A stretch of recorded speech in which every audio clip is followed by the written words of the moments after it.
রাজনৈতিক চাঁদাবাজির কারণে সদিচ্ছার পরও মূল্যস্ফীতি কাঙ্ক্ষিত পর্যায়ে নেওয়া সম্ভব হয়নি, এমন মন্তব্য করেছেন অর্থ উপদেষ্টা ডক্টর সালেউদ্দিন আহমেদ। অসন্তোষ রয়েছে রাজস্ব আহরণেও। নিউজ 24-কে তিনি জানান, অন্তর্বর্তী সরকার চাইলেও অনেক সিদ্ধান্ত নিতে পারেনি। এদিকে বেসরকারি ব্যাংকের পর এবার জনতা সহ কয়েকটি সরকারি ব্যাংকে একীভূত করা হবে বলে জানান উপদেষ্টা। শাহনাজ ইয়াসমিনের রিপোর্ট। 2025-26 অর্থ বছরে বাংলাদেশের গড় মূল্যস্ফীতি ছিল প্রায় 8.9%, যা দক্ষিণ এশিয়ায় সর্বোচ্চ বলে জানিয়েছে জাতিসংঘ ও বিবিএস। খাদ্য ও পরিবহন ব্যয় বৃদ্ধি, আন্তর্জাতিক বাজারের অস্থিরতা এবং অভ্যন্তরীণ সরবরাহ শৃঙ্খলের দুর্বলতার কারণে এমনটা হয়েছে বলে মনে করছে এই দুই সংস্থা।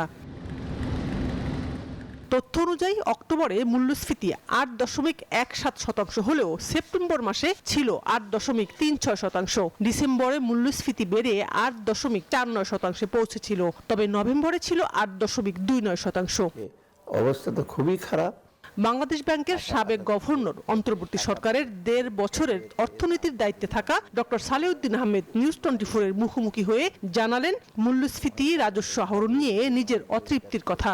এখন যদি 7.5 হতো এবং 7টা জুনে গিয়ে পড়বে, এটা এখনো স্কোপ আছে, কিন্তু এখানে হলো কি মূল্যস্ফীতি শুধু জাস্ট সাপ্লাই ডিমান্ড না। কারণ বাজারে আগে হয়তো দুইটা পলিটিক্যাল পার্টি করতো, এখন পলিটিক্যাল পার্টি একটা বেশি স্ট্রং হয়েছে, এখন 10 টাকার মধ্যে নতুন হয়তো 60 টাকা নেয়, ওকে দেয় 2 টাকা। যেন আমরা খুব সিরিয়াসলি বলি যে এটা পলিটিক্যাল গভর্নমেন্ট ছাড়া কোনো জিনিসই করতে পারবে না। রাজস্ব আদায় তো ডেফিনেটলি লোয়েস্ট, এটা আমরা একেবারেই সন্তুষ্ট না, কেউই না। ব্যবসা তো ঠিক না, রেভিনিউ তো আদায় হবে না।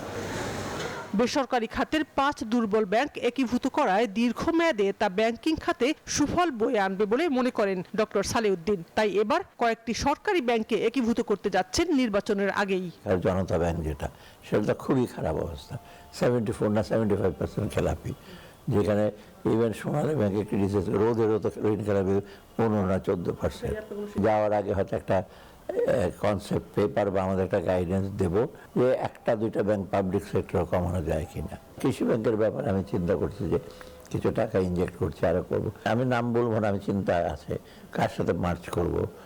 দেশের সার্বিক পরিস্থিতি স্বাভাবিক রাখতে রাজনৈতিক সরকারের বিকল্প নেই, এমন মন্তব্য করে অর্থ উপদেষ্টা বলেন, আগামীতে সরকারের সাথে থাকার কোনো সিদ্ধান্ত এখনো নেননি তিনি। নতুন সরকার আসবে, তারা তাদের লোক ইসে করবে। এখন সেক্ষেত্রে আমার মানে জড়িত থাকার কোনো কোনো প্ল্যান নাই, ইচ্ছা নাই। তেমন Shahnaz Yasmin, news 24, Dhaka. Bashundhara public school and college 2026 শিক্ষাবর্ষে ভর্তি চলছে।